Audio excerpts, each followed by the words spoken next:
How to stop sharing your location on Instagram.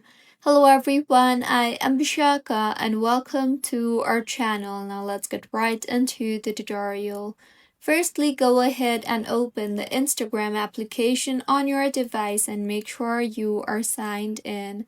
Now, tap on the messages icon on the top right of your screen and then tap on the individual with whom you are sharing your location with and further one to disable the location.